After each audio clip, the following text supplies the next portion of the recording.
It is so easy to find 4 cards that your spectator will never understand how you do it. The magician has a normal deck of cards. He shows the cards to the spectator so he can see that every card is different and that the whole deck is shuffled.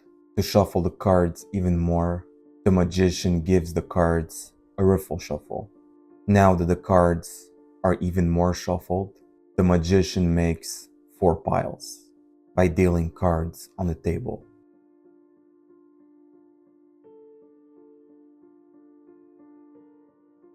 Now that the 4 piles are made, the spectator will have to select 4 cards. Here's how.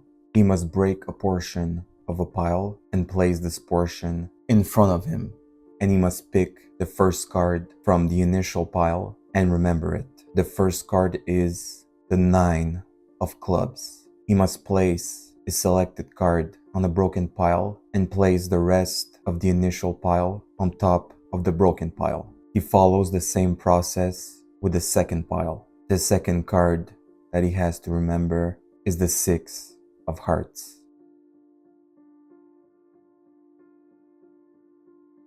He follows the same process with the third pile. The third card that he has to remember is the Jack of clubs. And he repeats the same process one last time with the fourth pile. The last card that he has to remember is the 10 of diamonds. Now that the spectator has remembered all 4 cards, the magician allows him to rearrange the piles in any order that he likes.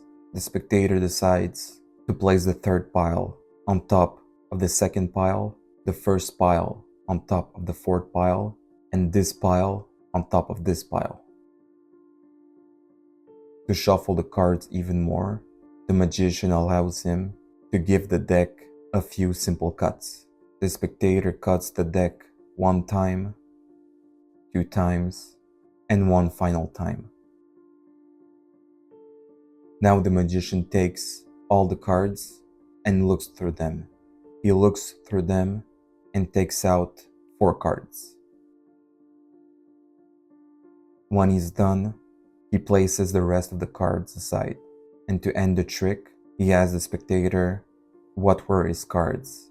The spectator replies the 9 of clubs, the 6 of hearts, the Jack of clubs, and the 10 of diamonds. And against all the odds, the magician actually picked the 4 corresponding cards. How possible is that? For this trick, you'll need a little setup before you start. First, you'll need a deck of cards. It can be arranged in any order. And you also need 4 cards that you can easily remember. In this case, I'll use the 4 aces. Simply place the 4 cards that you'll remember on top of the deck. When this is done, you can start the trick. Start the trick by showing to your spectator that all cards are different and all shuffled. If you show your spectator that most cards are different and all shuffled, he won't suspect anything.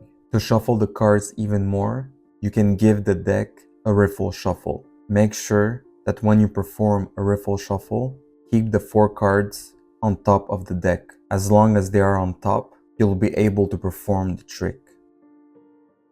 Now, you'll have to make 4 piles by dealing cards on the table. The first 4 cards that you will deal will be the 4 key cards. In this case, those 4 cards are the 4 aces. Deal the rest of the cards on the 4 piles.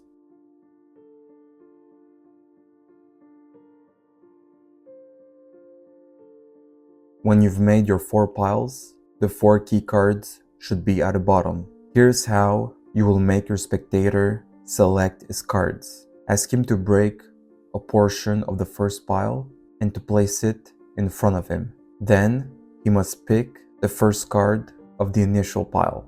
His first card to remember is the Jack of diamonds. Simply ask him to place his first card on the broken pile and to place the initial pile on top of the broken pile. By doing so, he will place an ace on top of his selected card. Ask him to follow the same steps with the second pile. His second card to remember is the 9 of hearts. Just like for the first pile, he will place an ace on top of his selected card. For the third and fourth pile, you will have to follow the same steps. His third card to remember is the 2 of hearts.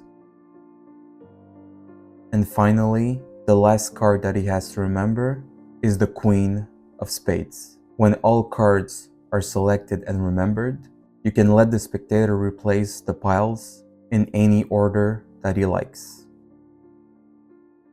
You can also let the spectator give the deck simple cuts. This will not disturb the cards. When he's done cutting the cards, simply take the full deck and look through it. Every time you see an ace or a key card, simply look at the card to its right. Here's the first card of the spectator. Here's the second card of the spectator. Here's the third card of the spectator. And finally, here's the fourth card of the spectator. Put the rest of the cards aside and simply ask your spectator what were his cards. Show them to him and he will be stunned.